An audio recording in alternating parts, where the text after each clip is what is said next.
तो आइए शुरुआत करते हैं। जमशेदपुर में प्लाईवुड के एक बड़े कारोबारी हैं जिनका नाम है Ravi Agarwal. Ravi Agarwal Singhbhum chamber of commerce से भी जुड़े हुए हैं, कई सारे सामाजिक संस्थाओं में एक्टिव मेंबर हैं और अच्छे बड़े व्यापारियों में उनकी शहर में गिनती होती है।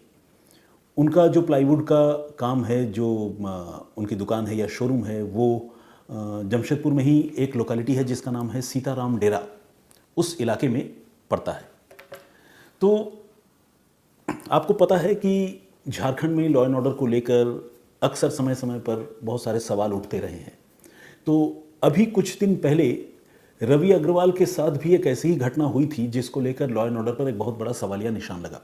हुआ ये कि आज से कोई 1.5 महीने पहले एक रोज़ रवि अग्रवाल जब अपनी शॉप पर मौजूद थे और कामकाज करने के बाद जब अपनी दुकान से बाहर निकले तो दुकान के बाहर उनकी जो गाड़ी है किया सेल्टोस, उस गाड़ी में जैसे ही वो बैठने के लिए गए तब तक उन्होंने देखा कि उनके विंडशील्ड के पास एक पर्ची जो है किसी ने लगाई हुई है, पर्ची किसी ने अटका दी है। तो जब अग्रवाल साहब ने ये पर्ची खोली तो उस पर्ची में बहुत धमकी भरे अंदाज में उनसे 25 लाख रुपए की रंगदारी मांगी गई थी। और रंगदारी मांगने वाले लोगों ने यह भी कहा था कि खबरदार जो किसी को बताने या खासकर पुलिस के पास जाने की गलती की तो इसका बहुत बड़ा खामियाजा जो है उठाना पड़ेगा। और साथ ही रंगदारी लेने के लिए, पैसे कलेक्ट करने के लिए उन गुंडों ने या एक्सटॉर्ट करने वाले, मनी वसूलने वाले लोगों ने जो लोकेशन बताई थी वो लोकेशन उन्हीं के घर के पास जहाँ पर ये कारोबारी रहते हैं वहाँ की बताई थी। वहाँ पर 2 नदियों का संगम है, स्वर्ण रेखा और खरकई नदी का, तो इसलिए उन 2 संगम वाली जगह को दो मुहानी के नाम से जाना जाता है। तो ये जो रंगदारी टैक्स वसूलने वाले बदमाश हैं, इन्होंने रवि अग्रवाल से कहा था एक पर्टिकुलर टाइम और डेट बताते हुए कि इतने तारीख को इतने बजे उस 2 मुहानी के पास रुपए लेकर मौजूद रहना। अब जाहिर सी बात है 25 लाख रुपए कोई किसी को मांगने पर यूं ही दे दे, ऐसा तो हो नहीं सकता। तो रवि अग्रवाल ने वही किया जो कोई भी दूसरा आदमी करता। वो सीधे पहुंचे पुलिस स्टेशन, उन्होंने लिखित तौर पर पूरी जानकारी पुलिस को दी और इसके बाद उन्होंने वो जो पर्ची उनकी गाड़ी में सटाई गई थी वो पर्ची भी उन्होंने पुलिस थाने में जमा कर दी ताकि तफ्तीश में पुलिस को मदद मिले। इसके बाद दिन, तारीख और वक्त गुजरते रहे और रवि अग्रवाल को इसके बाद एक आध बार और अलग अलग जरियों से रंगदारी के लिए अप्रोच किया गया और साथ ही रवि अग्रवाल से हर बार रंगदारी जो लोग मांग रहे थे उन लोगों ने यह भी कहा कि अगर उसने रंगदारी नहीं दी तो उसकी खैर नहीं। अग्रवाल बहुत परेशान थे, उन्होंने इसके बारे में अपने कुछ दोस्तों से, परिवार वालों से भी चर्चा की थी और पुलिस में भी शिकायत दर्ज कराई थी, लेकिन कोई वे आउट, कोई नतीजा नहीं निकल रहा था और इस तरह से एक एक करके दिन गुजरते रहे। इसके बाद हुआ ये कि अभी पिछले शुक्रवार को यानी 29 मार्च को उनके साथ एक बहुत बड़ी वारदात हो गई। हुआ ये कि 29 मार्च को रात में ये अपनी पत्नी, जिनका नाम ज्योति अग्रवाल है, उनके साथ डिनर करने के लिए शहर से बाहर आउटस्कर्ट्स में एक रेस्टोरेंट में गए थे जिसका नाम है मिनी पंजाब। तो हाँ, मिनी पंजाब का काफ़ी नाम है, लोग आते हैं शहर से डिनर वगैरह के लिए। तो मिनी पंजाब में डिनर करके ये पति पत्नी अपनी गाड़ी से वापस लौट रहे थे। रात का वक्त था और गाड़ी उनकी हाईवे पर चल रही थी। इसी दौरान जब वो रास्ते से वापस आ रहे थे तो अचानक उनकी तबीयत थोड़ी ख़राब हुई। अब ये फूड पॉइजनिंग का असर था या कोई और बात थी, पता नहीं, उन्हें थोड़ी ऐसी कैफियत हुई जिससे उनको लगा कि उनको वोमिटिंग हो सकती है। तो उन्होंने अपनी गाड़ी रोकी, गाड़ी स्टार्ट ही थी और दरवाज़ा खोलकर वो बाहर उतरे थोड़ा सा रिलीव होने के लिए। लेकिन इसी बीच पता नहीं उस अंधेरे में 2 लोग पैदल ही कहीं से आए और उन्होंने आकर सीधे उनकी पत्नी को उनकी गाड़ी के बाहर से ही गोली मार दी। 1 या 2 गोली चलाई और ये दोनों गोलियां जो है वो उनकी पत्नी ज्योति अग्रवाल को लगी। अब आप समझ सकते हैं, बिल्कुल करीब से किसी को गोली मार दी जाए क्या हालत होगी। ज्योति अग्रवाल वहीं जो है वो बिल्कुल निढाल हो गई और कार की सीट पर ही खून से लथपथ बेसुध हो गई। अब रवि अग्रवाल ने जब ये सब देखा तो उन्होंने अपनी तरफ से बचाने की और रोकने की कोशिश की कि भाई क्या हो गया, कौन हो। तब तक जो हमलावर थे उन्होंने कहा कि तुमने रंगदारी नहीं देकर बहुत बड़ी गलती की है, तुमसे हमने जो पैसे मांगे थे उसकी ये कीमत तुम्हें चुकानी पड़ी। बोलकर वो दोनों जो है वो अंधेरे में ही दौड़ते हुए फरार हो गए और फिर आगे उनके पास जो भी गाड़ी रही होगी, कार या बाइक, उससे वो शूटर्स, वो किलर्स जो है वो भाग गए। रवि अग्रवाल की हालत जो है ऐसी हो गई जैसे काटो तो खून नहीं, आंख के सामने उनकी बीवी को कोई गोली मार के चला गया। और गोली भी मारी उन हालात में जब उनकी पत्नी जो है कार के अंदर बैठी हुई थी और कार का शीशा जो है अपनी साइड का उन्होंने ऊपर किया हुआ था। इसके बावजूद शूटर्स ने जो है उनकी बीवी को शीशे के बाहर से ही टारगेट किया, जो गोली शीशे को फोड़ती हुई उनकी पत्नी को जाकर लगी।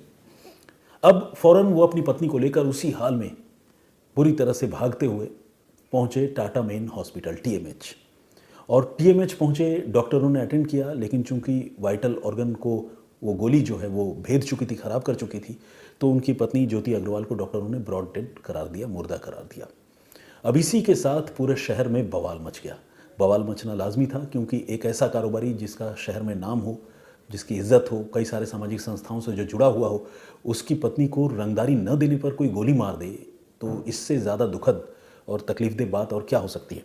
और इसी के साथ जो लॉ एंड ऑर्डर है उस पर इससे बड़ा सवालिया निशान और क्या हो सकता है, क्योंकि ये कोई एनिमिटी वाली घटना नहीं थी, ये रंगदारी न देने पर की गई हत्या थी। तो अपने आप में जो है पुलिस की ढिलाई, पुलिस की काहिली का ये एक जीता जागता सबूत था। और जैसा कि मैंने आपको बताया, अलग अलग सामाजिक संगठनों ने धरना प्रदर्शन, विरोध, ज्ञापन सौंपना, ये सब शुरू कर दिया। पुलिस के ऊपर दबाव बनाने लगे कि अल्टीमेटम देने लगे कि अगर 1 दिन के अंदर या 2 दिन के अंदर कार्रवाई नहीं हुई तो हम और प्रदर्शन करेंगे। इस बीच बन्ना गुप्ता जो झारखंड सरकार के मंत्री हैं और जमशेदपुर से ही एमएलए हैं, वो भी हॉस्पिटल पहुंचे और उन्होंने ये कहा कि इस घटना से वो बहुत दुखी तो हैं ही, इस घटना की वो निंदा तो करते ही हैं, लेकिन उनके पास एक मंत्री होने के नाते फिलहाल कुछ कहने के लिए शब्द नहीं है। एग्जैक्टली लिटरली यही बात उन्होंने कही, और ये अपने आप में वहाँ की शासन व्यवस्था के मनोबल को कितना बड़ा चोट इस घटना से पहुंचा, उस बात का ये सबूत था। क्योंकि मंत्री खुद कह रहे थे कि उनके पास शब्द नहीं है कि मैं क्या बोलूँ। बहरहाल अब कातिलों को तो पकड़ना ही था, क्योंकि रंगदारी वसूलने वालों को भले पुलिस न पकड़े या पुलिस से कोई काहली या ढिलाई हो जाए, लेकिन अगर हत्या जैसी घटना हो जाए तो फिर पुलिस और ढिलाई नहीं बरत सकती। तो पुलिस जो है वो एक्टिव मोड में आ गई।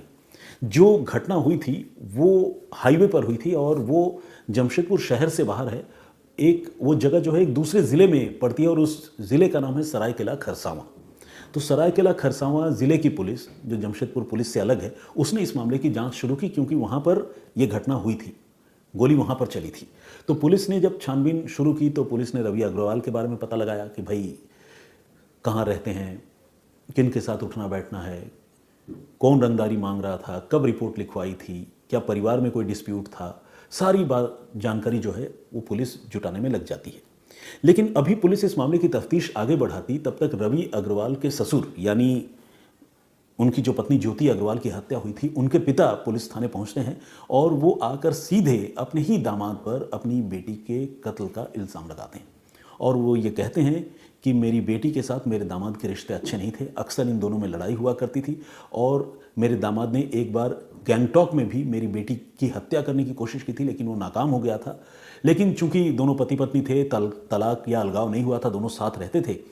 लेकिन ऐसा जो है उनका दामाद सचमुच किसी रोज़ करेगा कि अपने सामने अपनी पत्नी की हत्या करवा देगा, ये उनकी सोच से भी परे है। लेकिन उन्हें पूरा यकीन है कि इस कत्ल के पीछे उनके दामाद का ही हाथ है। अब पुलिस ने जब ये शिकायत, ये तहरीर देखी तो पुलिस के भी कान खड़े हो गए। पुलिस को लगा कि कहीं ऐसा तो नहीं कि ये घटना जो है रंगदारी से न जुड़ी हो, बल्कि वाकई फैमिली फ्यूड का नतीजा हो। पुलिस भी अब इस एंगल पर सोचने को मजबूर हो गई। हालांकि पुलिस अपने मुखबिरों से बात कर रही थी और टेक्निकल इन्वेस्टिगेशन भी कर रही थी। टेक्निकल इन्वेस्टिगेशन मतलब रवि अग्रवाल की किन किन से फ़ोन पर बात होती थी, उनकी पत्नी की किन किन से बात होती थी, बातचीत की फ्रीक्वेंसी क्या थी, और जिन लोगों से बातचीत होती थी उनके बारे में तो पुलिस जानकारी जुटा ही रही थी। जिस जगह पर यह घटना हुई थी वहाँ के मोबाइल का डंप डाटा भी पुलिस ने कलेक्ट किया था, ताकि पुलिस ये समझ सके कि घटना के वक्त वहाँ कौन कौन से मोबाइल नंबर एक्टिव थे। तो मुखबिरों से पूछताछ और टेक्निकल इन्वेस्टिगेशन, ये सारी चीज़ें जब चल रही थी तो पुलिस को इस मामले से जुड़े कुछ वाइटल क्लू हाथ लगे। वो क्लू ये था कि पुलिस ने देखा कि मौका वारदात पर एक पर्टिकुलर नंबर, जिससे रवि अग्रवाल की पहले भी रोज़ तकरीबन बातचीत होती है और दिन में कई बार बातचीत होती है, वो नंबर वहाँ पर एक्टिव था। और वो नंबर जो है उनकी पत्नी ज्योति अग्रवाल का नहीं था, बल्कि किसी और तीसरे आदमी का था। ये आदमी कौन हो सकता है? पुलिस ने जब ये जानकारी जुटाई और मुखबिरों से पूछताछ की तो पता चला कि रवि अग्रवाल का जो ड्राइवर है उसका नाम है मुकेश मिश्रा। उसकी भी प्रेजेंस उस घटनास्थल के करीब थी। जब पुलिस को ये इंडिकेशन मिला तो पुलिस ने ड्राइवर मुकेश मिश्रा को राउंड अप कर लिया। रवि अग्रवाल शक के दायरे में पहले से ही था। मुकेश मिश्रा से जब पुलिस ने पूछताछ की तो शुरू में उसने इधर उधर की कहानियां सुनाई, लेकिन जब पुलिस ने सबूतों से उसका सामना कराया और उसे सख्ती से निपटे पुलिस वाले, तो फिर मुकेश मिश्रा ने जो बात बताई उसे सुनकर अब जमशेदपुर के सारे लोग हैरान हैं। ये कत्ल जो है किसी रंगदारी वसूली का नतीजा नहीं थी, बल्कि रवि अग्रवाल ने खुद अपनी पत्नी ज्योति अग्रवाल का कत्ल करवाया था और इस कत्ल के लिए पूरे 16 लाख रुपए की सुपारी दी गई थी। और ये पहला मौका नहीं था जब कत्ल की कोशिश हुई, इस बार ये तीसरी कोशिश थी जब जो कामयाब हो गई। इससे पहले 2 बार और रवि अग्रवाल ने अपनी पत्नी की हत्या करने की कोशिश की थी, एक बार गैंगटॉक में, एक बार और जमशेदपुर में ही, लेकिन वो दोनों कोशिशें नाकाम हो गई और ये तीसरी कोशिश जो है वो कामयाब हुई। मुकेश मिश्रा जो रवि अग्रवाल का ड्राइवर था, रवि अग्रवाल ने उसे भरोसे में लिया था और कुछ शूटरों का इंतजाम करने की बात कही थी। मुकेश ने अपने संपर्कों का इस्तेमाल करते हुए कुछ शूटर से बातचीत की और कत्ल का ये पूरा कॉन्ट्रैक्ट जो है वो 16 लाख रुपए में तय हुआ। पहले जब इन्हीं शूटर्स से बातचीत हुई थी तो एडवांस के तौर पर रवि अग्रवाल ने 8 लाख रुपए उन शूटर्स को दे दिए थे मुकेश मिश्रा के जरिए, लेकिन उस बार कातिल जो है वो मौके पर नहीं पहुंच पाए, जिसकी वजह से कत्ल की वो कोशिश नाकाम हो गई। और तब जो शूटर्स थे उन्होंने 7 लाख रुपए वापस रवि अग्रवाल को कर दिए और 1 लाख रुपए अपने पास रख लिए, जिससे वो गन और दूसरे साजो सामान का इंतजाम करते। चूंकि रवि अग्रवाल अपनी बीवी की हत्या हर हाल में कराना चाहता था तो उसने फिर से मुकेश से बात की और इस बार कातिलों ने कहा कि ठीक है, इस बार वो काम कर देंगे और डील जो है वो 16 लाख में ही डन हुई। तो कुछ और रुपए रवि अग्रवाल ने मुकेश मिश्रा के जरिए शूटरों तक दिए और शूटरों को ये बता दिया कि 29 मार्च की रात को वो अपनी पत्नी को लेकर मिनी पंजाब होटल में डिनर के बहाने जाएगा और वहाँ से कितने बजे निकलेगा, फिर किस रूट से घर जाएगा, ये सारी बातें मुकेश मिश्रा और शूटरों को बता दी गई। इस तय प्रोग्राम के मुताबिक वो अपनी बीवी को लेकर, ज्योति को लेकर मिनी पंजाब होटल में डिनर करने के लिए गया। वहाँ न सिर्फ रवि ने खुद शराब पी बल्कि अपनी बीवी को भी शराब पिला दी ताकि बीवी जो है वो अपने फुल सेंसेस में न रहे और किसी भी तरह से उसे काबू करना या उस पर हमला करना आसान हो जाए। प्लानिंग थी कत्ल की। उसके बाद 29 मार्च की रात को जैसे ही डिनर के बाद दोनों पति पत्नी बाहर निकले और कुछ दूर आगे बढ़े, तयशुदा प्रोग्राम के मुताबिक तबीयत खराब होने की बात कहते हुए रवि अग्रवाल ने गाड़ी रोक दी और गाड़ी रोककर जैसे ही वो गाड़ी से बाहर उतरा, अंधेरे में शूटर्स आए और उन्होंने बिल्कुल करीब से ज्योति को गोली मार दी, यानी रवि अग्रवाल के सामने उसकी बीवी को गोली मार दी और फरार भी हो गए। फरार होना ही था, गोली भी मारनी थी क्योंकि सब कुछ पहले से तय था और बिल्कुल पिक्चर परफेक्ट तरीके से इस शूटआउट को शूटरों ने अंजाम दिया। इसके बाद की पूरी कहानी आपको पता है कि रवि अग्रवाल अपनी बीवी को उसी हालत में लेकर अस्पताल पहुंचे और उन्होंने न सिर्फ मीडिया वालों से बल्कि पुलिस वालों से बातचीत करते हुए भी उसने ये कहा कि रंगदारी नहीं दिए जाने की वजह से उसकी बीवी की हत्या हो गई और जो शूटर्स थे उन्होंने इस बात का शूट आउट करते वक्त भी जिक्र किया था और खुद उसे भी गोली मारने की कोशिश की थी, लेकिन शायद गोली मिसफायर हो गई या उसकी किस्मत अच्छी थी कि उसे गोली नहीं लगी, लेकिन उसकी बीवी की किस्मत अच्छी नहीं थी और बीवी को गोली लग गई। अब जैसा कि मैंने आपको बताया कि इस मामले की पुलिस पहले तो रंगदारी वाले एंगल से ही जांच कर रही थी, क्योंकि जो विक्टिम है, जो इस मामले का चश्मदीद है रवि अग्रवाल, वो खुद पुलिस को रंगदारी की कहानी सुना रहा था और सबूत के तौर पर अपनी गाड़ी में रंगदारी की पर्ची वाली स्टोरी भी बता रहा था। ये भी बता रहा था कि पुलिस में हमने वो पर्ची भी सौंप रखी है। तो जाहिर है पुलिस पहले उसी डायरेक्शन में काम कर रही थी, लेकिन जब ज्योति के घर वालों ने अपने दामाद के बारे में शिकायत दी तो फिर पुलिस की जाँच जो है वो रवि की तरफ मुड़ गई। अब सवाल यह है कि पति पत्नी के बीच ऐसा क्या था कि रवि अग्रवाल हर हाल में ज्योति की जान लेना चाहता था। तो इसका सीधा और एक लाइन का जवाब यह है कि पति पत्नी के बीच रिश्ते बिल्कुल अच्छे नहीं थे। दोनों के बीच न सिर्फ गृह क्लेश यानी घरेलू लड़ाइयाँ हुआ करती थी, बल्कि लड़ाइयाँ इस हद तक चली जाती थी कि दोनों एक दूसरे से मारपीट किया करते थे। और रवि अग्रवाल ने काफ़ी पहले ये तय कर लिया था कि वो अपनी बीवी ज्योति से पीछा छुड़ाएगा, चाहे इसके लिए उसे कोई भी कीमत क्यों ना चुकानी पड़े। और इसी प्लानिंग के तहत जो है रवि अग्रवाल ने ये पूरी साजिश रची और ये साजिश पिछले कई महीनों से चल रही थी और फाइनली इसे अंजाम दिया गया 29 मार्च की रात को। तो ये थी पूरी कहानी जिसमें पुलिस झारखंड और जमशेदपुर के लॉ एंड ऑर्डर पर एक बहुत बड़ा सवालिया निशान था। लेकिन जब तफ्तीश हुई और जांच आगे बढ़ी तो पता चला कि कातिल कोई और नहीं बल्कि घर में छुपा हुआ है, और लॉ एंड ऑर्डर से जुड़ा ये कोई मामला नहीं था, बल्कि ये मामला जो है वो पर्सनल एनिमिटी का था, पति पत्नी के बीच की दुश्मनी का था, जिसमें पति ने सुपारी देकर अपनी पत्नी की हत्या करा दी। तो ये इस तरह के अपराध हैं जिसको सीधे तौर पर लॉ एंड ऑर्डर से नहीं जोड़ सकते। हालांकि बिल्कुल लॉ एंड ऑर्डर से अलग करके भी नहीं देख सकते, क्योंकि सरेशाम बीच सड़क पर हत्या हुई है, तो जाहिर है बदमाशों के हौसले तो बुलंद हैं।